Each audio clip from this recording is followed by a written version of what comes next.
Those stories tonight on 60 Minutes.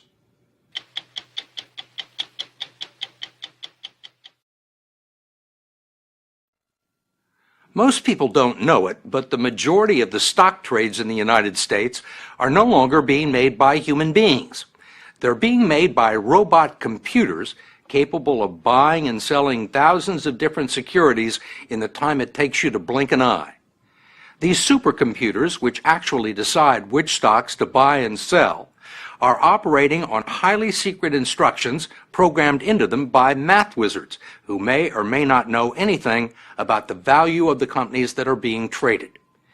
It's known as high-frequency trading, a phenomenon that swept over much of Wall Street in the past few years and played a supporting role in the mini-market crash last spring that saw the Dow Jones Industrial Average plunge 600 points in 15 minutes. As we first reported last fall, the Securities and Exchange Commission and members of Congress have begun asking some tough questions about its usefulness, potential dangers, and suspicions that some people may be using computers to manipulate the market. For 150 years, the floor of the New York Stock Exchange was the center of the financial world, the economic engine that helped American business raise capital and create jobs. Today, it's still the public facade of Wall Street and a television backdrop for reporters relaying financial news.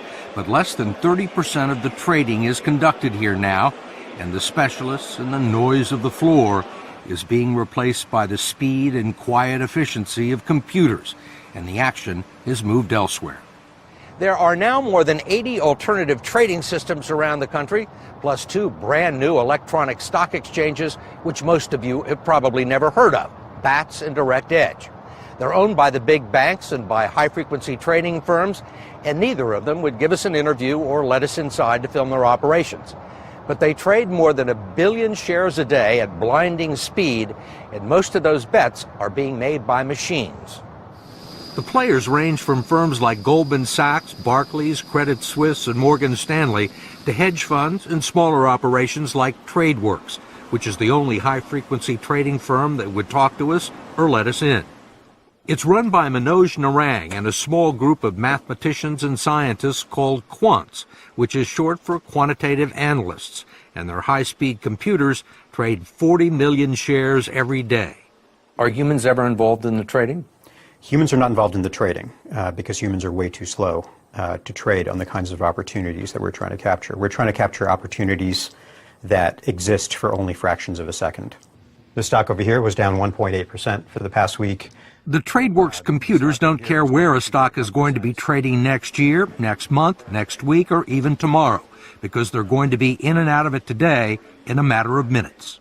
What's the point of buying and selling a stock that you hold for 3 minutes? It's the same objective that all other participants have in the market, is to make money. You buy low, sell high, that's how you make money. And the computer will know when to buy and when to sell? Sure, the computer is monitoring real-time data, and it knows what to do with that data and how to make decisions based on that. What Narang and other high-frequency traders tell their computers to do is to make a profit of a penny or less 40 million times a day. They scan the different exchanges, trying to anticipate which direction individual stocks are likely to move in the next fraction of a second, based on current market conditions and statistical analysis of past performance. But the computers have no real understanding of who these companies are and what they do. So it doesn't really know whether a company is well managed or whether... Not at all. And it doesn't care? It doesn't know who the CEO is or what that CEO's background is, doesn't know the management team, whether he's going through a divorce. Exactly. Whether he's just been sued for sexual harassment. Right. It knows information that you can quantify about the company. It's all math. It's all probability and statistics, saying a procedure that you can define precisely. The trading instructions are programmed into the computers with complicated mathematical formulas called algorithms. Narang showed us how it works with a simple, hypothetical example he uses for demonstration purposes. I'm going to test a strategy where if a stock went down 5% for the past week, I'm going to buy $5 of that stock. And if a different stock went up 10% last week, I'm going to sell $10 of that stock. And I'm going to do that for every stock that's in my tradable universe simultaneously, Which is how many? which is over 4,000 stocks, well, about 4,500 stocks. The strategy, which could only be successfully executed with a high-speed computer, would result in almost as many losing trades as winners, but over the past 8 years would have produced a tidy profit, something that Narang and other high-frequency traders have gotten used to. And how successful have you been? We've had 2 or 3 days in a row where we lose money, but we've never had a week so far where we lost. We've never had a month that was a loser for us. Just 5 years ago, high-frequency traders accounted for 30% of the stock trades in the U.S. Recent estimates have ranged as high as 70%, and institutional traders like Joe Saluzzi of Themis Trading LLC have come to believe that the game is rigged. How can you make money day after day? There was even one firm that said they made money 4 years in a row, every single day. Well, you have to be getting information that other people don't have. Otherwise, statistically, that's an impossibility.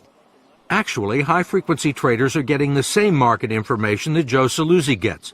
They're just getting it a little bit sooner. It's only a few fractions of a second sooner, but if you're running supercomputers, Saluzzi says, it can be an eternity. What you're saying is the people with the fastest computers have an advantage. They get the best deals. Every time. Absolutely. There's no doubt about it. I mean, if they're spending that kind of money and they're using that type of infrastructure, they're doing it for a reason, and it is to get a speed advantage in that respect. It's not just the speed of the supercomputers that's important, it's also their physical location. The closer they are to the stock exchange's server, the quicker they'll be able to get critical market information. Well, this has been in the works for at least 4 years. Larry Leibowitz, the chief operating officer of the New York Stock Exchange, believes its massive new data center in Mahwah, New Jersey, will help the exchange regain some of the market share it's lost to electronic trading platforms. And he's busy persuading traders to lease space in these stark black boxes for their supercomputers. This is one of the pods? This is one of the pods. This is the nerve center. It's called colocation, a service that high-frequency traders will pay tens of thousands of dollars a month for, and includes access to raw data from the exchange that is almost instantaneous. We're getting down to, how fast can the electrons travel at this point. They can predict the price of a stock before you can because of the speed that they're using. So they actually see the trades before you do? They can see order flow coming into the exchanges before a regular person off of, say, a Bloomberg or somebody who doesn't have the co-location, the data feeds, and all the other sophisticated technology that they employ, which is not cheap, by the way. It's extremely expensive to set these things up. How much faster do they see it? It could be